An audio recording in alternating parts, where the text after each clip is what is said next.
First Diddy party I went to was at Prince's house. So you want to go to Prince's house to the Diddy party where Tyrese is performing and Demi Moore and Ashton Kutcher are swinging on swings.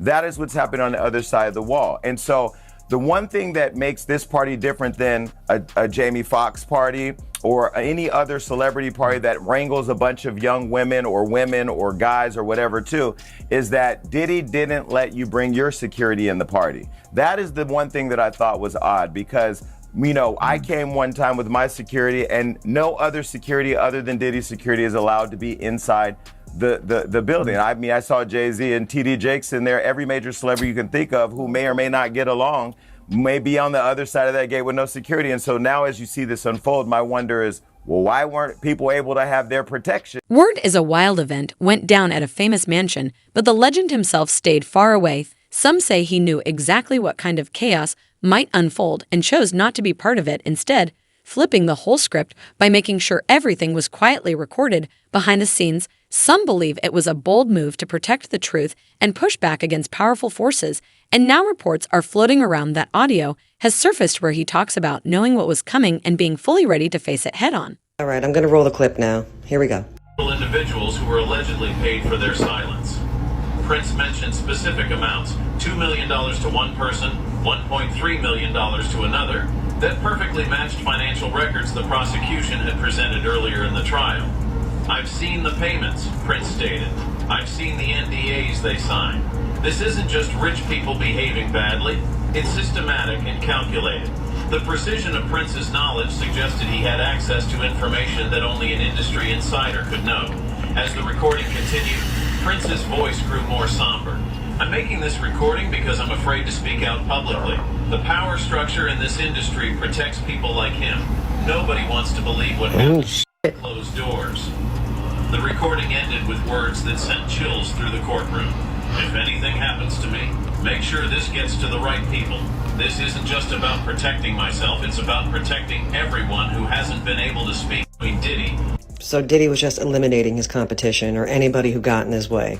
What a menace P. Diddy was. I feel blessed never having to encounter something as evil as him. All right, if you didn't know, now you know. There you have it. That's the scoop. Before wrapping up her testimony, Cassie mentioned Usher and claimed he witnessed troubling behavior. Without stepping in, she described moments where she asked for help, but those around her stayed silent. Some say this shows how deep the silence runs in certain circles. Reports mention that audio clips were shared where her voice could be heard in distress, and that has reportedly left a strong impact on those listening inside the courtroom. Talking recording played in the courtroom today. I don't know in the courtroom if there was a reaction, but kind of give the context to that and what the reaction was.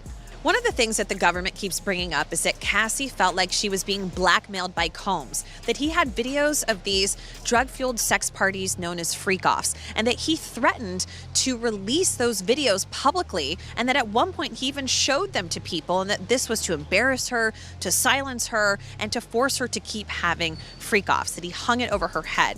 And in one shocking moment today, I was in the courtroom. They actually played audio of Cassie screaming at a man named Sujit. This was after she had learned that he might have actually seen one of those freak-off videos. But in that audio recording, that Cassie actually was the one who recorded herself talking to Sujit. In this recording, she is screaming at him, saying that she'll kill him or that she'll have someone else take care of him and kill him. And it's a different side of Cassie that really none of us have ever heard before. I definitely don't think it's the last time that we're going to hear that audio recording. I think at some point we'll see the defense or even the prosecution circle back to that. The overall vibe today in the courtroom is that Combs' defense team is struggling. There's a lot of stopping and starting because the prosecutors are constantly objecting to the evidence that they're trying to admit. The judge is even getting frustrated at one point, saying that we need to set ground rules. Dawn Richards says she wasn't alone in witnessing Sean Diddy Combs' abuse. During her second day of testimony in the music mogul's federal trial, the 41-year-old described an alleged 2010 incident of Combs punching then-girlfriend Cassie Ventura at a West Hollywood, California restaurant and said Usher was also a witness to the event. During her testimony May 19th per NBC News, which had a reporter in the courtroom, she said, quote, Mr. Combs punched Cassie in the stomach. They were having a private conversation and then he punched her in the stomach. She immediately leaned over and left. In addition to Usher, Richard, who is a member of the girl group Danity Kane, which was formed on Combs' show Making the Band in 2004, alleged that other musicians, including singer Neo, record exec Jimmy Iovine, and rapper Big Daddy Kane were present as well. When Richard and Ventura got into a car to leave after the alleged restaurant incident, Richard said another physical altercation took place between Combs, who has pleaded not guilty to all charges, and his then-girlfriend. She continues in her testimony, quote, "We got in the car to head back to her house. Combs grabbed her, slapped her, popped her in the mouth, and told her to shut the f*** up. Everyone was quiet." Prosecutors presented what they found in the hotel room connected to Sean Combs, including stacks of cash, certain items that raised concern, and a large amount of personal supplies. This was all discovered on the day of his arrest and raised serious questions about his actions and mindset. Some say the evidence paints a picture of someone who shows no signs of slowing down even after serious legal trouble, and according to reports from authorities, there were indicators that multiple people had been present with him during that time. Look inside Combs's Miami mansion the day federal agents busted the gate open last year to raid it. A federal agent testifying about the evidence, guns and ammo seized from Diddy's home that were found near alleged freak-off supplies, which included dozens of bottles of baby oil and boxes of platform heels, bondage restraints, and bundles of rope. Also photographed as evidence that day, motivational messages on Combs's bathroom mirror that included "You a legend" and "Upward motion," and drugs. Lots of drugs, including ones found in plastic bags inside a Gucci bag, and orange tablets with the Tesla logo that tested positive for ecstasy. So we just got new exhibits today. Take a look at these photos that prosecutors have just released. They're pictures of Diddy's former girlfriend, Cassie Ventura, with what she says are bruises on her back and legs, which you can see here, and also a gash above her eye. Also released today, some pictures from when Diddy was arrested in September of last year at the Park Hyatt Hotel in New York. And a special agent with Homeland Security testified last week that some of the items found included baby oil, drugs, these pink packets of ketamine. There's also this image of a knife wedged in a door. Now, Combs, we aren't sure if he's going to be taking a stand in his own defense, but he denies all of the allegations against him. But will all of these witnesses really prove the government's charges that he was running this criminal empire and that he's guilty of sex trafficking? One of the individuals involved in the case has come forward and shared details that many are calling deeply disturbing. According to reports, he described how Cassie reacted in moments that left a lasting impression. She reportedly expressed discomfort and fear during those encounters, and in her own words, Cassie shared how the experience made her feel used and powerless, but what held her back from speaking up was fear of possible consequences and the control she believed was being held over her. On the stand after Cassie's mom stepped down, a man who goes by the name, wait for it, The Punisher. The Punisher is an exotic dancer and former sex worker whose real name is Sheree Hayes. Mr. Hayes told the jury that he got his nickname playing basketball, but his photos, they seem to tell a different story for why he may be using that name today. Ooh, kind of safe for work, almost not safe for work. I wouldn't put it up at work, but that's the Punisher, y'all. Mr. Punisher testified that he was hired by Diddy and Cassie for 8 to 12 different times, things like episodes. And he was meant to create a sexy scene that would last for hours. He said that Diddy called all the shots in these episodes. He didn't call them freak-offs, but he described what we've heard as freak-offs. He never saw any cameras, he said. He didn't see any violence. And he said, although Cassie would sometimes wince or sigh at some of the sex directions that came from Diddy, he said it didn't seem as though Cassie was there against her will. Again, this is a prosecution witness, so that's kind of, that's on the fence there. He does certainly corroborate the freak-offs and what happened in the freak-offs, but that whole business about, to him, he wasn't sure if Cassie was into it or not, but he did hear that she winced and that she sighed as Diddy gave a lot of those directions. By the way, the Punisher also said that he never saw Diddy take drugs, never saw that he seemed drunk or high, which is exactly what prosecutors are trying to show, that this was not just an out-of-control, party of an enlisted megastar, but instead was a clear-eyed criminal enterprise. Cassie felt completely alone, and some say that was exactly the plan. Reports suggest Diddy tried to cut her off from anyone who could support her, including her own mother, who later testified that she feared for her daughter's safety and believed real danger was present at one point. There was even a reported threat involving money where Cassie's mother was told to pay a large sum just to see her daughter alive. It was never about the money, it was about control and humiliation, and creating a world where Cassie felt like she had nowhere left to turn. They brought in Cassie's mom. She was on the stand today as well. She talked about having to take out a $20,000 loan just to prevent Diddy from putting out a sex tape that involved her daughter, Cassie. Talk about some of those details that we heard as well. I mean, for any mother, this has to be a nightmare situation.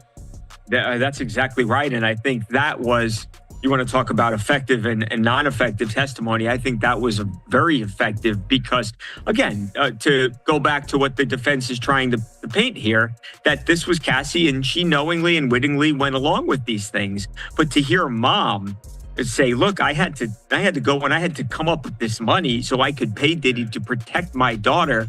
That goes against what the defense has said. And it, I think, shows that you've got somebody who was very worried about some of this material being seen by the public. And that doesn't sound like somebody who wittingly went along with some of the things that she was asked by her boyfriend to do. So I think that was very powerful testimony. And it certainly goes to show what the prosecution is trying to say, that again, that Cassie was coerced into doing these things, and she was messaged that if you don't do what I want you to do, me being Diddy, then you're going to really have to deal with some very substantial repercussions here. And I think that was the point of mom's testimony. Absolutely, and that's some of the footage of Cassie's mother leaving the courthouse. Some believe Diddy acted with full intention, creating moments designed to show Cassie that no one around him would step in or speak up. It was not random. It was part of a pattern where public humiliation was used to break someone down emotionally. These kinds of actions are often seen as a way to isolate a person from everyone and make them feel completely alone. Cassie purportedly reached a point where she cried out for help, begging anyone to intervene, but according to her testimony, no one answered that call.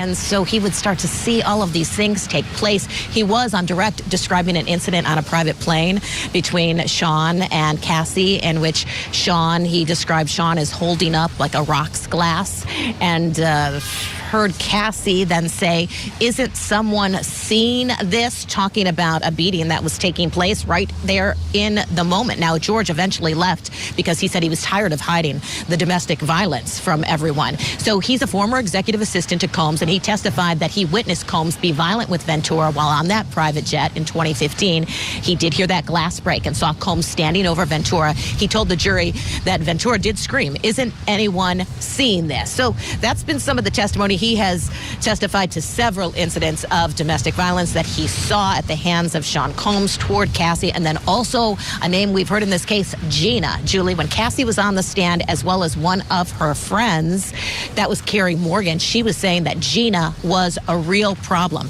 George Kaplan was talking about some domestic violence that he witnessed toward Gina as well, a time when Sean was throwing apples really hard at Gina, and Gina was covering her face. Forensic psychologist Dardon Hughes took the stand and shared insights that helped the jury understand how certain patterns of behavior can trap someone in a relationship even when they are being harmed. Her testimony explained how emotional and psychological pressure can make it feel impossible to walk away, especially when the person in control holds power and influence. This gave the jury a framework to understand what Cassie may have been experiencing, while Diddy's team pointed to mental health challenges, including bipolar disorder and anger management struggles, as part of their response. He did not interview Cassie, any victims in this case. She was providing general testimony about victims of domestic abuse, how they cope, what different levels of abuse there are, how do people recover from it, the trauma they experience, really what was taking place in regard to the back and forth, the cross as well as the direct, was a lot of attacking by defense counsel as to her credibility and her qualifications. We do have some testimony we can put up for you, though, on this when she was on the stand this morning. Let's go ahead and put that up, and I can tell you exactly a little bit more about it. So Hughes confirmed that she has never testified in the defense of a man accused of a sex crime. This was on the cross-examination. I don't evaluate offenders, is what she responded with. Hughes maintained that prosecutors have not discussed specifics of this case with her. This cross-examination was done by a man, an attorney named Mr. Bach. And you could tell Judge Ashley when he was doing his cross-examination, he is very skilled at cross-examining expert witnesses. He again brought up how much money she is being paid and how much she makes from really just being an expert witness in trials. So he was asking her about that. But something interesting came up was when Combs' defense team referenced his bipolar disorder. And that's really the first time that we're hearing that he might actually have a diagnosed clinical condition. We know that he has talked about his temper, his mood swings. I mean, that's how he got his nickname, right? Puffy, because he huffs and he puffs. But it's no laughing matter. We know that he's capable of incredibly terrifying violence. Just take a look at that 2016 security footage of Cassie being brutally beaten by him. And so, now we're learning that perhaps he might have been on medication. He sought treatment, and he may have bipolar disorder. The drugs, the freak-off supplies, and I think what was most striking, perhaps, for the jury to see was the proximity. There were the AR-15 style assault rifles right in the same shelving unit as the baby oil and the Astroglide and the platform heels and the lingerie. And then in another part of the house, there was the loaded .45 caliber handgun that was found in a red suitcase. All of this was being kept by Combs. For what reason, we don't know, but federal prosecutors, I think, are hoping to make a link, especially between the guns and the freak-offs, because their whole theory of the case is that Combs used violence and the threat of violence to coerce women, particularly Cassie Ventura, but other women as well, into these sexual performances. Abilities increased. He began to set up the hotel rooms. And what did he say that he would use to set up the hotel rooms? He said they would have what was called a hotel bag. Inside that hotel bag would be things like the baby oil, the Astroglide, liquor, drugs, he mentioned. So he mentioned several different items that he would bring in to set up the hotel rooms. He also said then afterwards what his responsibility was to clean up those hotel rooms after things were taking place behind closed doors. And he said he wanted to do this, put the room back together as perfectly as possible, because he didn't want anyone selling any kind of photographs of the hotel room to try to make Sean Combs look bad. He had a brief relationship with Cassie Ventura during this time, and Combs allegedly made threats against him because of it. Muscati testified that he believes Combs actually broke into his house and testified that a few months later, a Molotov cocktail was placed on his Porsche, damaging his car. He told the jury he reached out to Combs after his car caught fire and described him with his hands behind his back like a Marvel supervillain. Combs has pleaded not guilty to all charges, and his defense team says any sexual encounters were all consensual. Legal contributor Eric Faddis joins me now for more. So, Eric, what do you think? How does Muscati's testimony impact Combs' arson charges and the racketeering conspiracy counts that he faces, you think? Yeah, Kira, I think we're firmly moving into RICO territory here. We're getting past some of the sex trafficking allegations, talking about a criminal enterprise that was allegedly engaged in committing crimes. And so Kid Cudi's testimony goes to trying to prove some of those predicate offenses. He says that Diddy and his team burglarized his home after Diddy found out that he was dating Cassie Ventura, and then shortly thereafter blew up his vehicle, which goes to arson. And so that was really the thrust of the testimony. That was the purpose for putting him on. There were some points scored by defense as well. It was some colorful testimony. We said that when he got that phone call from Cassie that he sprung into action, although he was confused about why it would matter if Sean Combs knew that he was dating Cassie, because he had no reason to believe that they were still romantically involved. Remember, Kid Cudi had been dating Cassie, he says, for about a year at this point. He went and he got her from her apartment and he took her to the only place he thought would keep her safe, which is the Sunset Marquis. It's a hotel in LA. So in this phone call with Cassie, she says, look, Diddy knows we're dating. He asked for your address. I gave him your address, and I'm so scared right now. So he goes and he picks her up at her place and takes her to the Sunset Marquis Hotel. While they're there, they got a phone call from a friend of Cassie's who said, I'm sitting in front of your house right now, Kid Cudi. Sean Combs and an associate of his are inside your house. And that's when he was like, what is going on? He said he was angry. So he gets in his car. He said it was a Porsche 911 convertible. And on his way to the house, that's when he's starting to get worried about, what am I walking into? Could Combs have weapons? who else could be there at the house? Could this turn violent? Although he said he did want to fight Combs for breaking into his house. And so he called 911, but he also called Combs and he said, why are you in my house? And he said, I'm on my way. So when he got to his house, Diddy wasn't there. What he did notice was that his surveillance cameras were turned the other way. Some Christmas presents were unwrapped from Chanel for his family. And that also his dog was in a bathroom with the door closed. Last week, we heard Cassie testify about Combs threatening to set fire to his Porsche.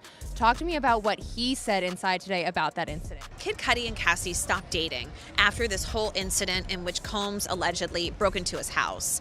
So on this particular night, he's staying at an ex-girlfriend's house. And while he's there, early in the morning, he gets a call from his dog's babysitter who's house sitting for him and says, your car's on fire in the driveway. So, he instructs her to call 911.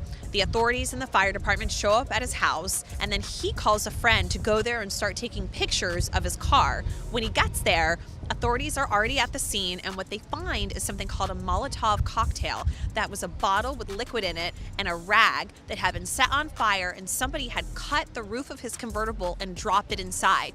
And then we saw pictures of all this damage today, and he said that unfortunately his car could not be repaired. So police collected all of this evidence, and there was some sort of an investigation. But today we heard on cross-examination Brian Steele, who's a very famous attorney out of Atlanta who represented Young Thug in his state RICO case. And he got up there and really tried to poke holes in this idea that Combs was the one who destroyed his Porsche. And he said, look, there was an investigation, nobody was charged, and they even took DNA evidence and fingerprints at the scene. And what connects Combs to this incident, right? Because all we really know is that Cassie said that Combs threatened to do this, but there isn't any security footage. There isn't any proof that Combs either told somebody to do it or actually did it. And whenever these trials come about, the closer you get to the trial date, a lot of things start happening to remove people from the case that are going to strengthen the case for the prosecution. And I feel like we're watching that take place now with one of the male sex worker guys who provided tapes to the feds. He's disappeared. And this is similar to what happened in the Tory Lanez case, where the bodyguard whose DNA was on the weapon, he disappeared. So I expect to see a lot of strange things take place. I expect to see the defense team do a lot of steps to lighten the image of Combs, and we've been watching that take place. From what you know about him, Sean Combs, obviously the perception of him has changed dramatically since these allegations were made and since he got charged. I mean, from everything we're seeing now, he seems a very unpleasant, nasty, violent piece of work. Is that a correct assessment? The assessment is going to be correct. So what I've learned is whenever you see a gentleman like this from affluence and power, whenever they have an addiction to MDMA or the drug ecstasy, they call it the love drug. So he's been doing this drug for over 20 years. So that's going to lead his view skewed when it comes to sexual activity. I believe it's helped turn him into a sexual deviant. And, what type of man wants to see another man urinate in his wife's mouth? With the selection of a jury in the Sean Diddy Combs case almost complete, prosecutors are preparing for opening arguments on Monday. But they admit there's a snag. One of their key witnesses against the rapper appears to have gone missing. This comes as we learn that Combs' ex-girlfriend, who was seen on video being assaulted by the rapper, is pregnant. Here's Les Trent. Is a key witness in the Sean Diddy Combs trial backing out? Victim number 3, as she's called, was set to testify against the music mogul. The name of victim number 3 was going to be revealed when she took the stand, but the woman has apparently gone missing, and prosecutors say they've been unable to reach her. People just get nervous, and this person could just be nervous and just has had second thoughts. If the prosecutor can't find this witness, how might it affect the case?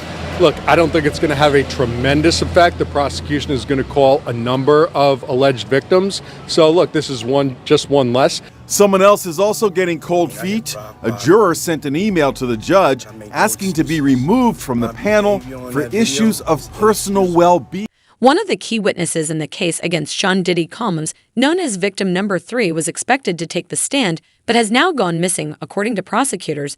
They have been unable to make contact with her, and some believe she may be having second thoughts or feeling overwhelmed by the pressure. While her absence might not stop the case entirely since other witnesses are lined up, it does raise serious questions. At the same time, reports say that even a juror has asked to step down for personal well-being. From disappearing witnesses to behind-the-scenes recordings, the case is opening up something much bigger than one man. It is peeling back layers of silence, control, and fear that some say have shaped parts of the industry. But no matter how deep the silence, truth always finds a way to surface, and we will be here covering every twist, every testimony, and every voice that dares to speak out.